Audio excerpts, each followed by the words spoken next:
Chapitre 118. Début de vie commune avec les disciples à la Belle Eau et discours d'inauguration. Le 26 février 1945. Si l'on compare cette maisonnette basse et sans prétention à la maison de Béthanie, c'est certainement un bercail, comme dit Lazare. Mais si on la compare aux maisons de paysans de Doras, c'est une habitation assez belle. Très basse et très large, solidement construite, elle a une cuisine, c'est-à-dire une grande cheminée dans une pièce toute enfumée, où se trouve une table, des sièges, des amphores et un égouttoir grossier avec des assiettes et des coupes.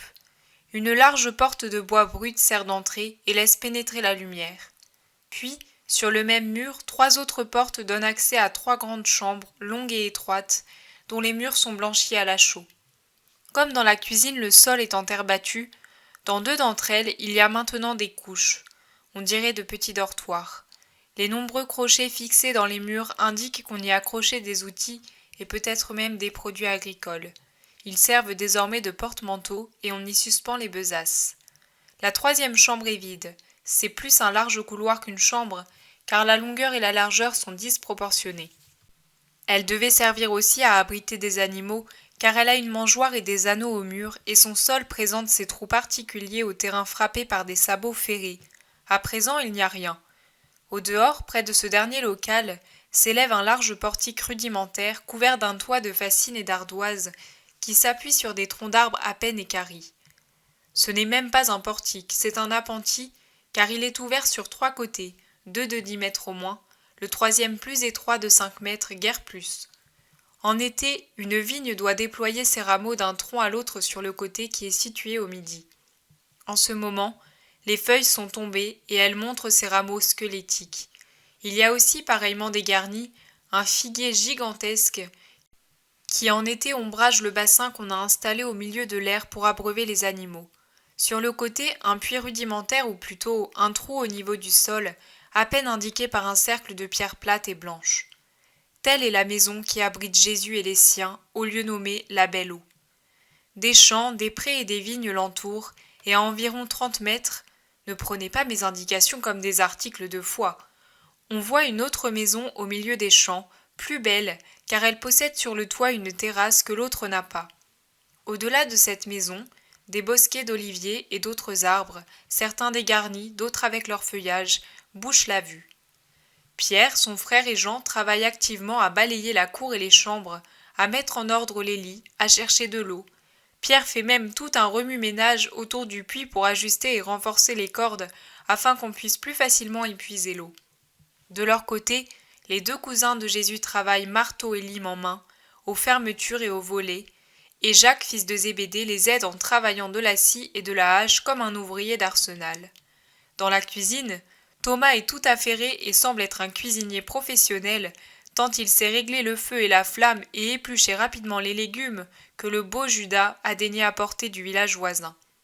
Je comprends qu'il s'agit d'un village plus ou moins important, car Judas explique qu'on y fait le pain 2 fois seulement par semaine et que ce jour-là il n'y en a pas. Pierre l'entend et dit « Nous ferons des fouasses sur la flamme. Voilà de la farine. Vite, retire ton vêtement et fais la pâte. Je me charge ensuite de la cuisson. Je sais m'y prendre. » Je ne puis m'empêcher de rire en voyant Judas en bras de chemise qui humecte la farine en s'enfarinant copieusement. Jésus est absent ainsi que Simon, Barthélemy, Matthieu et Philippe. « C'est aujourd'hui le plus dur, » répond Pierre à Judas qui bougonne. « Mais demain ça ira déjà mieux, et au printemps ce sera très bien. »« Au printemps ? Mais va-t-on toujours rester ici ?» demande Judas épouvanté. « Pourquoi pas ? N'est-ce pas une maison ? S'il pleut, on est à l'abri, il y a de l'eau potable, le combustible ne manque pas. Que veux-tu de plus ? Je me trouve très bien ici. Et puis, je ne sens pas la puanteur des pharisiens et des autres de même acabit. »« Pierre, allons lever les filets, » dit André, et il emmène Pierre dehors avant que la discussion n'éclate entre Judas et lui. « Cet homme ne peut pas me voir, » s'exclame Judas. « Non, tu ne peux pas dire cela. Il est aussi franc avec tout le monde. Mais il est bon. C'est toi qui es toujours mécontent, » répond Thomas, qui au contraire est toujours de bonne humeur. « C'est que moi, je me figurais autre chose. »« Mon cousin ne t'empêche pas d'aller vers d'autres choses, » dit tranquillement Jacques, fils d'Alphée. Je crois que tous, par sottise, nous nous imaginions que le suivre, c'était autre chose. Mais c'est parce que nous avons la nuque raide et que nous sommes très orgueilleux. Lui, il ne nous a jamais caché la difficulté et la peine qu'il y a à le suivre. » Judas grommelle quelque chose entre ses dents. C'est Jude qui lui répond. Il travaille autour d'une console de la cuisine pour en faire un petit placard. « Tu as tort. Même selon les coutumes, tu as tort. Tout juif doit travailler, et nous travaillons. Est-ce que le travail te pèse tant ? Moi je ne le sens pas, parce que quand je suis avec Jésus, je ne sens plus la fatigue. Moi aussi, je ne me plains de rien, et je suis content d'être ici. D'ailleurs tout à fait comme en famille, maintenant, dit Jacques, fils de Zébédée. Nous allons faire des merveilles ici, observe ironiquement Judas. Qu'est-ce que tu veux donc ? Qu'est-ce que tu demandes ? Éclate Jude. Une cour de satrape ? Je ne te permets pas de critiquer ce que fait mon cousin, compris ? Tais-toi, mon frère, dit Jacques, fils d'Alphée. Jésus ne veut pas de ces disputes. Parlons le moins possible et agissons le plus possible. Cela vaudra mieux pour tous. D'ailleurs, si lui ne réussit pas à changer les cœurs, peux-tu l'espérer, toi, avec tes mots ? Le cœur qu'on ne peut changer, c'est le mien, n'est-ce pas ? Dit Judas d'un ton agressif. Mais Jacques ne répond pas. Il se met un clou entre les dents et cloue des planches avec tant d'énergie que les ronchonnements de Judas se perdent dans le bruit. Il se passe quelque temps, puis voilà qu'arrivent ensemble Isaac et André, le premier avec des œufs et une corbeille de miches qui sentent bon, et l'autre avec des poissons dans une nasse.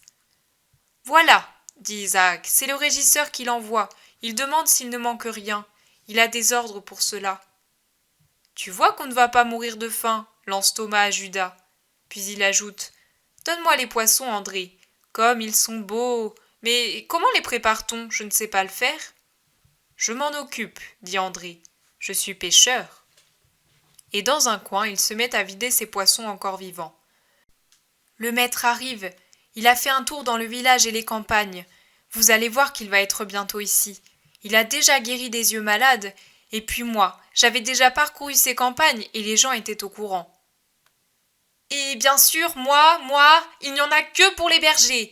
Nous avons quitté, moi du moins, une vie sûre et nous avons fait ceci et cela, mais ça ne compte pas. Étonné, Isaac regarde Judas. Mais philosophe, il s'abstient de répondre. Les autres aussi se taisent, mais ça bout à l'intérieur. Paix à vous tous. Jésus se tient sur le seuil, souriant, bon, on dirait que le soleil brille davantage depuis qu'il est là. Comme ils sont braves, tous au travail. Puis-je t'aider, mon cousin ? Non, repose-toi, j'ai fini. Nous sommes chargés de nourriture, tout le monde a voulu faire quelques dons. Si tout le monde avait le cœur des humbles, dit Jésus sur un ton un peu triste. Oh, mon maître, que Dieu te bénisse ! C'est Pierre qui entre avec un fagot sur les épaules et qui, sans le déposer, salue ainsi son Jésus. Que le Seigneur te bénisse toi aussi, Pierre. Vous avez bien travaillé. Et puis, nous travaillerons davantage aux heures de liberté. Nous avons une maison de campagne, nous. Et il nous faut en faire un Éden. Entre-temps, j'ai arrangé le puits pour qu'on voie de nuit où il se trouve, et pour être sûr de ne pas perdre les brocs en les descendant. Et puis, tu vois le travail de tes braves cousins ? Il y a tout ce qu'il faut pour vivre longtemps ici. Moi, comme pêcheur, je n'aurais pas su. Ils sont vraiment habiles. Et aussi Thomas. Il pourrait être cuisinier chez Hérode. Judas également est habile. Il a fait des fouasses merveilleuses. Et inutile, il y a du pain, lance Judas de mauvaise humeur. Pierre le regarde, et je m'attends à une réponse bien sentie, mais il secoue la tête, arrange les cendres chaudes et étend les fouasses dessus. Tout sera bientôt prêt, dit Thomas en riant. Parleras-tu aujourd'hui ? Demande Jacques, fils de Zébédée. Oui, entre la 6e et la 9e heure. Vos compagnons l'ont dit. Mangeons donc sans tarder. Un peu plus tard, Jean met le pain sur la table, prépare les sièges, dispose les coupes et les amphores. Thomas apporte les légumes cuits et les poissons grillés. Jésus est au centre, il offre et bénit, il fait la distribution et tous mangent de bon appétit. Ils sont encore à table quand des personnes apparaissent dans la cour. Pierre se lève et va à la porte. « Que voulez-vous » ? « Le rabbi. Ne parle-t-il pas ici ?»« Il va parler, mais à présent il déjeune, car il est homme, lui aussi. Asseyez-vous là-dessous et attendez. Le petit groupe s'en va sous l'apprenti rustique. C'est que le froid va venir et il va souvent pleuvoir. Je suggère que l'on pourrait bien utiliser cette étable vide. Je l'ai bien nettoyée. La mangeoire servira de siège. Ne dis pas de bêtises, dit Judas. Le rabbi est un rabbi. Mais quelle bêtise! S'il est né dans une étable, il pourra bien parler du haut d'une mangeoire.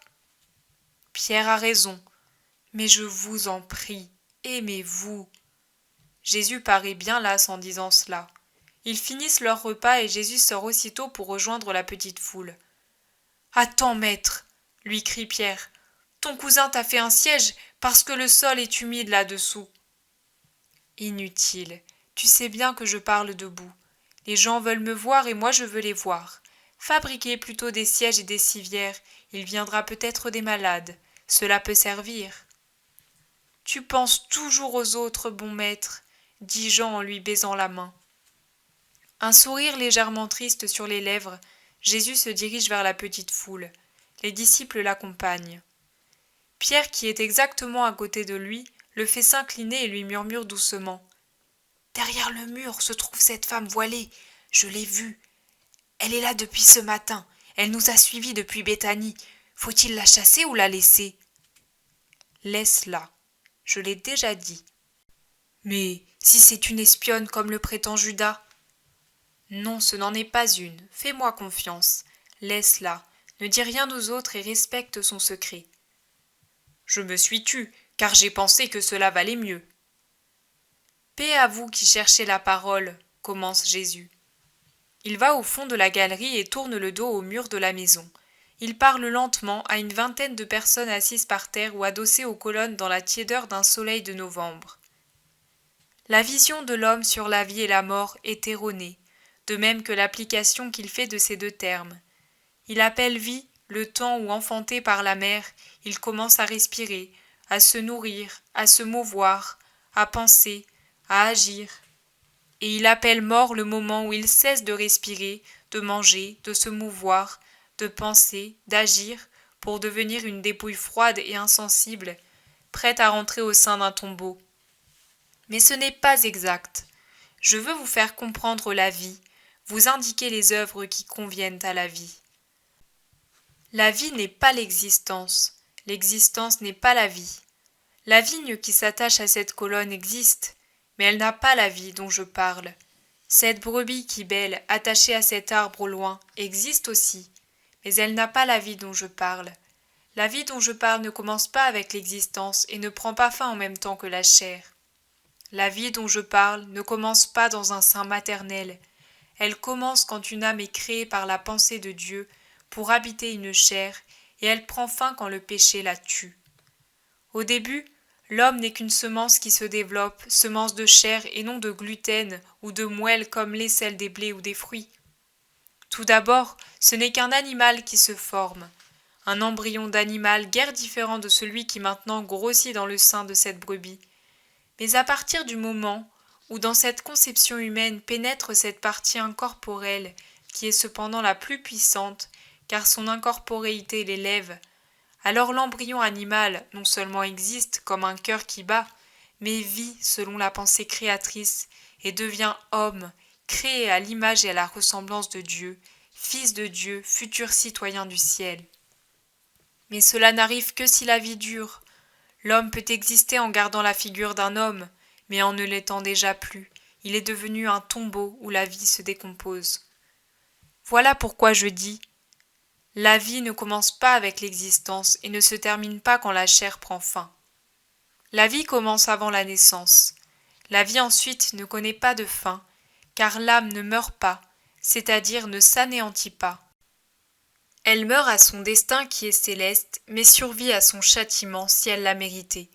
Elle meurt à ce bienheureux destin quand elle meurt à la grâce. Cette vie, atteinte par une gangrène qui est la mort à son destin, se prolonge au long des siècles dans la damnation et les tourments. Au contraire, la vie conservée telle qu'elle a été créée atteint la perfection de la vie en devenant éternelle, parfaite, bienheureuse comme son Créateur. Avons-nous des devoirs envers la vie ? Oui, c'est un don de Dieu. On doit employer et conserver avec soin tout don de Dieu, car c'est une chose aussi sainte que celui qui la donne. Feriez-vous un mauvais emploi du cadeau d'un roi? Non. Il passe aux héritiers, puis à leur propre héritier, comme une gloire de la famille. Dans ce cas, pourquoi maltraiter le don de Dieu?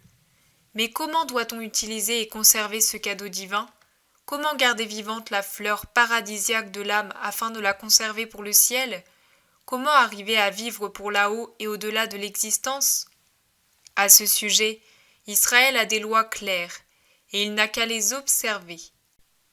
Israël a des prophètes et des justes qui lui donnent l'exemple et la parole pour mettre les lois en pratique. Israël a aussi des saints maintenant. Israël ne devrait donc pas se tromper.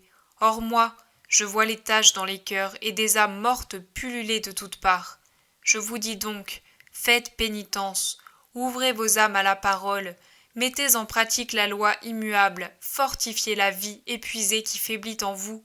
Si elle est déjà morte, venez à la vie véritable, autrement dit à Dieu. Pleurez sur vos fautes, criez pitié, mais relevez-vous, ne soyez pas des morts vivants pour n'être pas demain livrés à des peines éternelles. Je ne vous parlerai pas d'autre chose que de la manière de retrouver ou de conserver la vie. Un autre vous a dit, faites pénitence, purifiez-vous du feu impur de la luxure, de la fange de vos fautes. Moi je vous dis, mes pauvres amis, étudions ensemble la loi. Réécoutons en elle la voix paternelle du Dieu vrai, et puis ensemble adressons à l'Éternel cette prière, que ta miséricorde descende sur nos cœurs. C'est actuellement le sombre hiver, mais bientôt viendra le printemps. Une âme morte est plus triste qu'un bois dégarni par le gel. Mais si l'humilité, la volonté, la pénitence et la foi pénètrent en vous, la vie reviendra en vous comme sur les arbres au printemps, et vous fleurirez pour Dieu pour porter demain, dans le demain des siècles, le fruit éternel de la vraie vie. Venez à la vie, cessez d'exister seulement et commencez à vivre. La mort alors ne sera pas la fin, mais le commencement d'un jour sans crépuscule, le commencement d'une joie sans lassitude et sans mesure.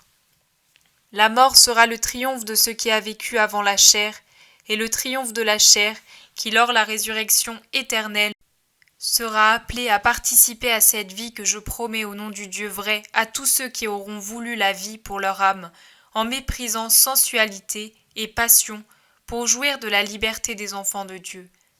Allez, tous les jours à cette heure-ci, je vous parlerai de l'éternelle vérité. Que le Seigneur soit avec vous. Les gens s'en vont lentement en faisant beaucoup de commentaires. Jésus revient dans la petite maison solitaire et tout prend fin.